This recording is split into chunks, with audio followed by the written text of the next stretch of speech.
The sound of my fingers tapping against the calculator keys echoed softly in my little home office. I had 30 minutes before I had to pick up my son, and I was determined to finish this client's year-end statement.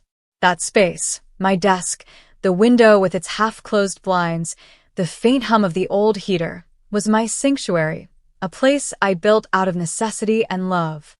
"Mom, are you done yet?" Noah's head peeked around the corner. His sandy hair flopped slightly as he tilted it, waiting for my answer. His big green eyes reminded me so much of his father, in ways that were both comforting and painful. "Almost, buddy," I said, picking up my coffee mug. "Did you finish your homework?" He held out a sheet with tiny pencil marks across it. "Math's all done. But I need help with history." I smiled. Noah was my pride, not just for his grades, but for his kindness, his curiosity, the way he could light up a room with his goofy grin. It had been just the two of us for a long time now. After my father passed away from a heart attack 5 years ago, things shifted. My responsibilities grew heavier, but I carried them. Quietly. Without complaint. 10 more minutes, okay? Then I'm all yours. That was when the phone rang.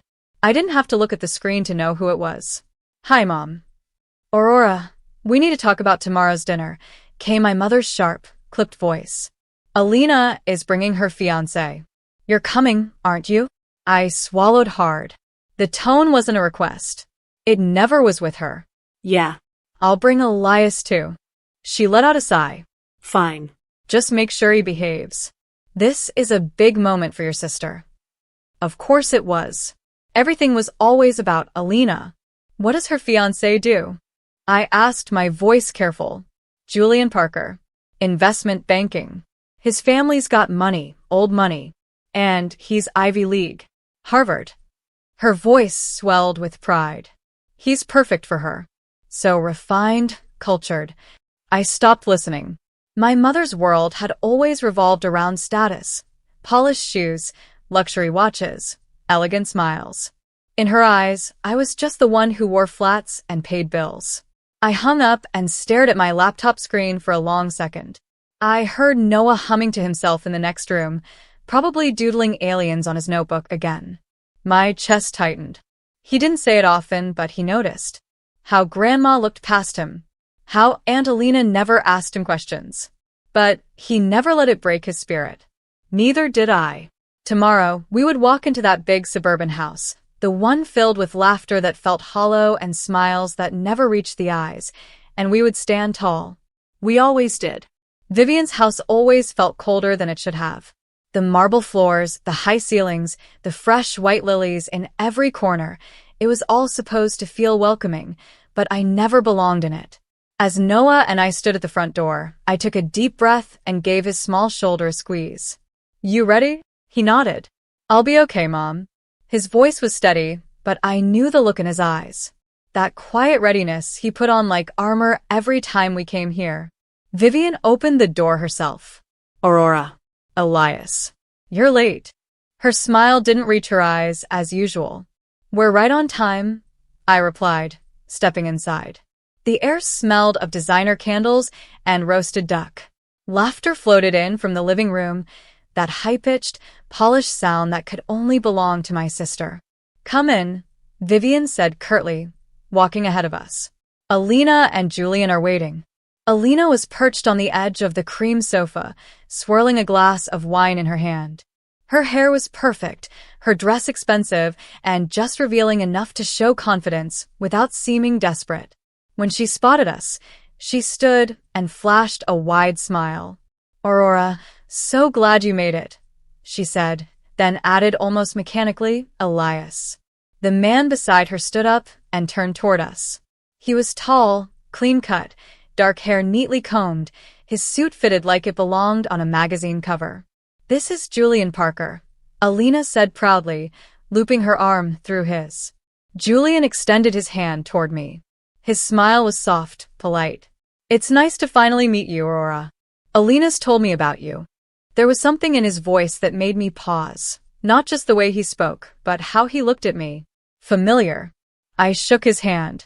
It was warm, steady. "Nice to meet you too." Julian turned to Elias. Hey, big man. What grade are you in? Fifth, Elias said shyly. Fifth grade was my favorite year, Julian smiled. That's when I built my first science fair project, a full volcano. It exploded all over the gym. Elias laughed. That sounds awesome. Julian grinned. It was. I bet you do a better job than I did, though. It was such a simple moment, but I felt it something shift. A softness that wasn't fake. He didn't just look at my son. He saw him. Aurora, Alina called from across the room. You're not wearing that to the wedding, are you? I turned. What? I mean, you're not a bridesmaid, obviously, she added, eyes glittering with amusement. But still. I didn't respond. I just smiled. Small. Calm. Vivian chimed in. We decided not to overwhelm you. You have enough on your plate being a single mother. My nails pressed into my palm. But I nodded. That quiet nod I'd perfected over the years. Only Julian looked uncomfortable. He shifted in his seat, eyes flicking toward me, with something like apology. I gave him the smallest smile I could manage. I wasn't used to anyone noticing. Most days, I found myself staying late at Vivian's house, quietly ironing out details for the wedding, confirming vendors, rechecking the seating chart, even correcting spelling errors in the printed programs. Alina was too busy with dress fittings and makeup trials to bother with anything boring, and Vivian had made it clear that logistics were beneath her. So they handed everything off to me, not with gratitude, but with expectation. I never argued. I was good at this kind of thing. My life as an accountant had taught me how to manage chaos with calm. I did it for Elias. For peace. For quiet. Helping again? Julian's voice surprised me. He stood in the doorway of the study, sleeves rolled up, holding a cup of coffee. I'm just fixing the RSVP list, I said without looking up. The calligrapher messed up 3 names. And, apparently, Alina forgot she invited 2 of her exes. Julian chuckled and walked in. Mind if I join you? I looked up. Sure. He sat beside me, glancing over the list. His eyes lingered on the notes I'd scribbled in the margins, all neat, color-coded, specific. You're really saving this wedding, he said quietly. Not the first time I've saved something that didn't belong to me, I replied. Then I instantly regretted saying it out loud. He didn't laugh. He just looked at me, carefully. And something in his gaze made me shift to my seat. You know, he said after a long pause, I keep feeling like I've met you before. I froze for half a second. I was thinking the same thing. He stared at me, brows furrowed. Do you know someone named Caroline? And that was when it clicked. Caroline. Bright, brave Caroline. A young woman I had once sat beside in a hospital room when I volunteered after my own recovery. Her smile despite the pain, her dark hair tucked under scarves, her little brother who used to sit in the corner and sketch spaceships in the margins of old magazines. Julian. My breath caught. You're Caroline's brother. His face went still, then softened. You remember. I never forgot her, I said, voice shaking just slightly. She changed me. I was just trying to give back. After what I survived. I was 20 then, Julian said slowly. I used to watch you read to her. You made her laugh, even on the worst days. We sat in silence for a moment. She used to talk about you, he continued. Said you were like a big sister. Said you reminded her what it felt like to be alive. I blinked hard. I never thought I'd see you again. Julian turned to face me fully now. Neither did I. But now that I have, he trailed off. Something flickered in his eyes. A realization. A shift. I knew that look. He was seeing Alina differently now. He was remembering what kindness really looked like. A few days before the wedding, my phone buzzed with an unexpected call. It was Julian. I need to talk to you about something, he said, his voice steady but serious. I want you to be the maid of honor. I blinked in disbelief. Julian. Alina didn't even ask me to be a bridesmaid. I know, he said softly. But I asked her. I insisted. Family should be part of this day. Especially the ones who actually show up when it matters. His words were sincere, and something about them made my throat tighten. I don't want to make things worse, I said quietly. I'll handle it, Julian promised. Just say yes. I did, even though my stomach churned with doubt. The next morning, Vivian called. Her voice was like ice. What were you thinking, Aurora? Alina is crying. You just had to make this about you, didn't you? I didn't ask him, I said calmly. Julian offered. Vivian scoffed. Of course he did. You always find a way to play the victim. You're trying to ruin your sister's day. I looked out the window at Elias in the yard, chasing leaves in the wind. I'm not trying to ruin anything. If Amanda doesn't want me as maid of honor, she can say it. I'll step back. You can't step back, Vivian snapped. Julian's already told everyone. Just don't make a scene. Please, Aurora. Don't make this day about you. I didn't answer. There was nothing left to say. The day of the wedding, Elias and I arrived early. I wore a modest blue dress, simple, quiet, like me. My hair was tied back in soft waves, and Elias, in his tiny suit, held my hand as we entered the grand church. You look beautiful, Mom, he whispered. Thank you, I whispered back, squeezing his hand. Inside the bridal room, Alina barely glanced at me. Her bridesmaids buzzed around her, fluffing her dress and adjusting her earrings. She didn't speak to me once. Vivian sat in the corner, watching everything like a queen on her throne. When I walked in, she muttered, That dress, well, it's just like you. Plain. I smiled gently. I had spent my whole life being called plain. It didn't sting anymore. When the ceremony began, I stood just behind Alina, holding her bouquet when it was time, smiling for the photographs, moving gracefully through every step, not for them, but for myself. Elias sat in the front row, watching me with quiet pride. That's what kept me grounded. His soft gaze, the way he gave me a thumbs up when no one else was looking. In the midst of all the cold smiles and glittering lights, he was my warmth. And as I caught Julian's eyes from across the altar, I could tell. He saw everything. Every slight, every silence, every moment I stayed graceful when it would have been easier to break. The ceremony began with quiet organ music and the soft rustle of expensive fabric. I stood just behind Alina, bouquet in hand, trying to breathe evenly as cameras flashed. My sky blue dress was simple, intentionally understated, something that would not draw attention. But somehow it did. Alina never looked at me once during the ceremony. Her eyes were only for the crowd, the flowers, the spotlight. Vivian sat front row, lips pursed in an expression that fell somewhere between judgment and pride, depending on who she was looking at. Julian glanced back at me once as the vows were being exchanged. He gave a brief, almost imperceptible smile. I returned it, a silent thread of understanding between us. Everything felt rehearsed, polished, until the reception. As guests laughed over champagne and the soft buzz of conversation filled the hall, Alina took the microphone for her speech. Her white gown glittered under the lights as she stood at the center of the room, smiling like a princess. But something about her smile twisted as she turned toward me. And now, she said sweetly, I want to take a moment to thank my maid of honor, my dear sister, Aurora. People clapped. I gave a polite nod. Alina's voice took on a syrupy tone.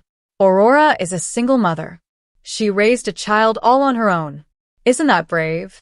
She paused dramatically. So brave to live life without ever being truly loved.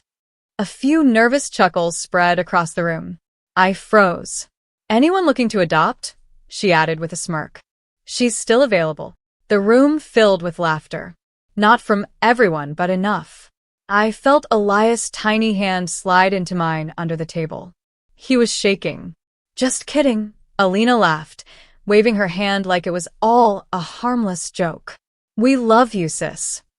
Before I could even process it, Vivian rose to her feet, smiling.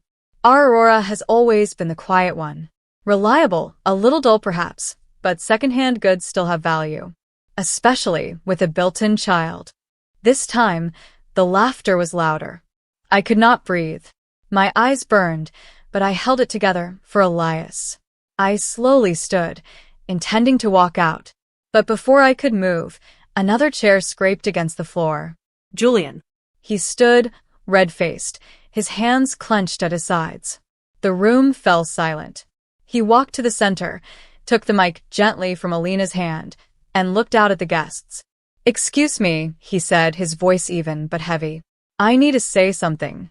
Alina laughed nervously. "Julian, what?" He raised a hand to silence her. "Tonight was supposed to be the most important day of my life," he said. "But it turns out the most important part hasn't been the wedding itself. It's been the truth." I sat frozen, Elias gripping my arm tightly. Julian looked directly at me. "Aurora and I didn't meet for the first time last month. We met years ago, when my sister, Caroline, was dying." Gasps rippled through the crowd. She was in her 20s, fighting leukemia. Aurora was a hospital volunteer back then. She brought books, songs, stories, and hope. I stared at him, stunned. She became Caroline's friend, her light. And one day, she brought her little boy, Elias. He was just 5. He made drawings for Caroline. They were her treasures. She called him her little sunshine. Elias looked up at me, wide-eyed. I never forgot her. Or him. Or Aurora. Julian turned to Alina and Vivian. "What I heard from both of you, about this woman and her son, was nothing but cruelty. And it ends tonight." Alina's face crumpled. "Julian, please." He ignored her. "I'm calling off this wedding." Gasps again. One woman in the back dropped her glass. Vivian stood, face pale. "You don't know what you're saying. We spent. I'll pay for everything." Julian cut her off. "Every last flower, every plate of food. Send the bill to my office." He walked straight over to Elias and knelt. "Thank you for being the sunshine you were and still are." Then he turned to me and extended his hand. "Come with me." My body moved before my mind could catch up. I stood, Elias stood with me, and I took Julian's hand. We walked out together, past a stunned crowd, past the photographers, past the glitter and the noise. Behind us, Alina screamed his name, makeup smudged, voice trembling. Vivian chased after her, trying to hold her up. But we never looked back.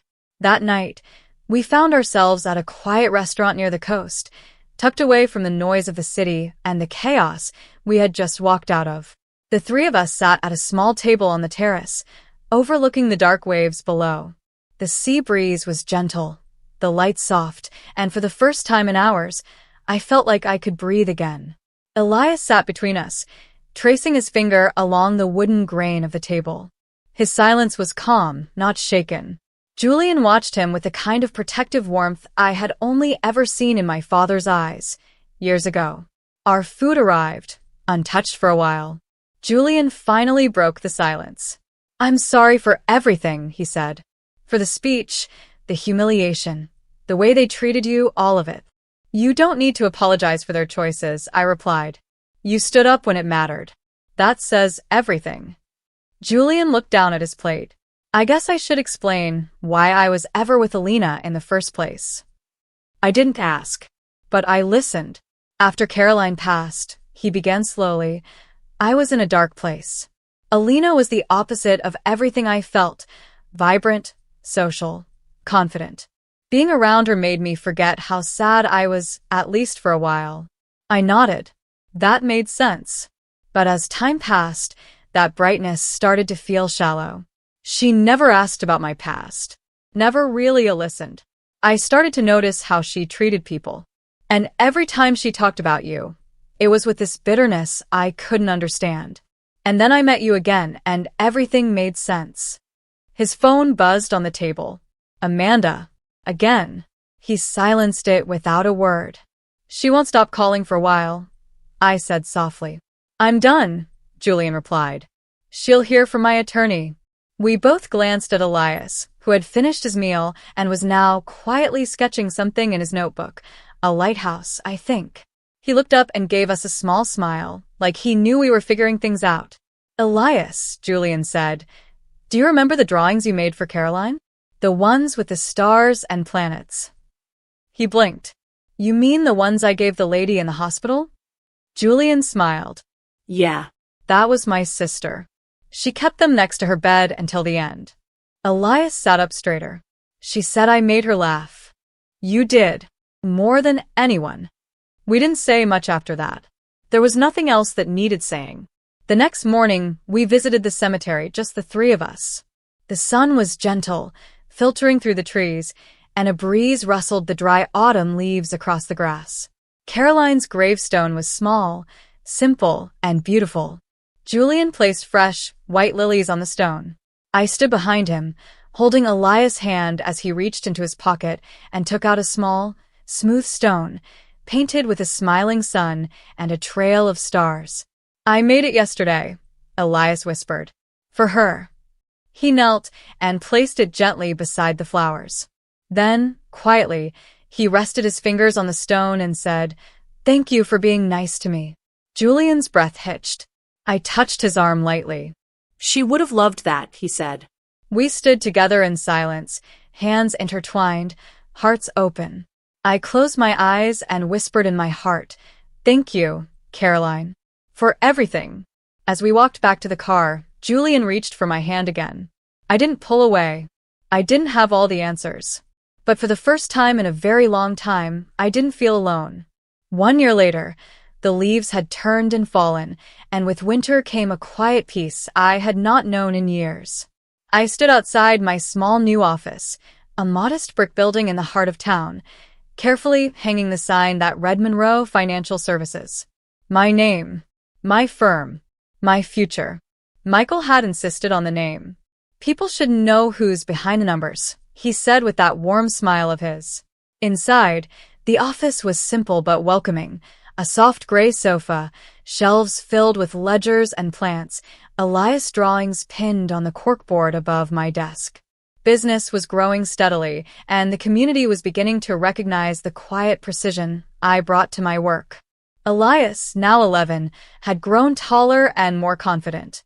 He had just been named captain of the soccer team and was finally starting to believe in his own magic, the same magic I had always seen in him.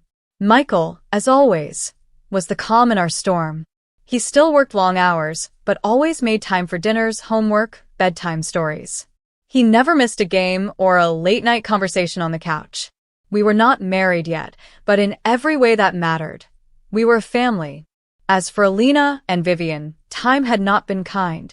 Alina's reputation never recovered from the wedding scandal. Her friends drifted away. Her job offer slowed. And Vivian, still holding on to her pride, found herself increasingly isolated. She had called me a few times, left messages filled with vague apologies and guilt-coded demands. I never returned them. I didn't have space for that kind of pain anymore. On Christmas Eve, our small living room glowed with twinkling lights. Elias was already asleep on the couch, curled under a blanket, dreaming of the gifts he'd begged Santa for. Michael and I sat beside the fireplace, sipping cocoa in silence. There was no noise, no drama, just warmth. He shifted beside me and pulled a small box from his coat pocket. "I've been waiting for the right moment," he said. I turned, surprised. "What's that?" He opened it slowly. Inside was a delicate emerald ring, vintage and soft in its sparkle. "It was Caroline's," he said gently. "She told me, when you meet someone who reminds you what it means to love, give her this." Tears filled my eyes before I could stop them. "Will you marry me?" he asked. "Let's make this official. Let's build this life together." I looked down at Elias sleeping peacefully, at the ring that once belonged to a girl who had changed my life, and at the man who had seen me when no one else did. I smiled, through tears. "We're already a family, aren't we?" Outside the window, snow had begun to fall, soft, steady, silent. A new beginning, wrapped in white.